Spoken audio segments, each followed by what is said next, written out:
नमस्कार मित्रांनो, शिवपान बिझनेसमध्ये तुमचं मनापासून स्वागत. मित्रांनो बघू शकता माझे वावरातले शेतातल्या वावरातले मित्रांनो 4G बुलेट मित्रांनो जुने काही आणि काही नवं लावले मित्रांनो या शेजारीच मी बघू शकता जुने मित्रांनो खूप छान गवत मित्रांनो.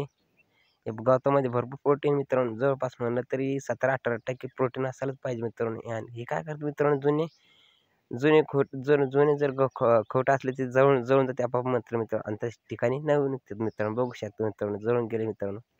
खूप छान आवडून खाते मित्रांनो शेळ्या पाला आहे गावताला 4G बुलेट मित्रांनो निपियर मित्रांनो खूप छान आवडून शेळ्या खाते मित्रांनो. याचे भरपूर प्रोटीन मित्रांनो. लावायच्या वेळेस तुम्ही काय करायचं मित्रांनो बघू शकता आपल्या शेळ्या खाऊ राहिल्या. लावा टायमाला काय करायचं 3 फुटा शेळी घ्यायची आणि 2-2 अडीच हाता लावायचं मित्रांनो. आणि याची ₹2 काडी भेटते मित्रांनो. जेणेकरून पुढे चालून घाऱ्या करते मित्रांनो. मोठ्या घाऱ्या करते. मग घाऱ्या झाल्यानंतर ते गवत आणि काडी उभे लावायची नाही मित्रांनो. काडी लावून द्यायची जेणेकरून ती बुडात मुळा जाते मित्रांनो. माहिती चांगली वाटली मित्रांनो जरूर सबस्क्राईब करा. मनापासून धन्यवाद.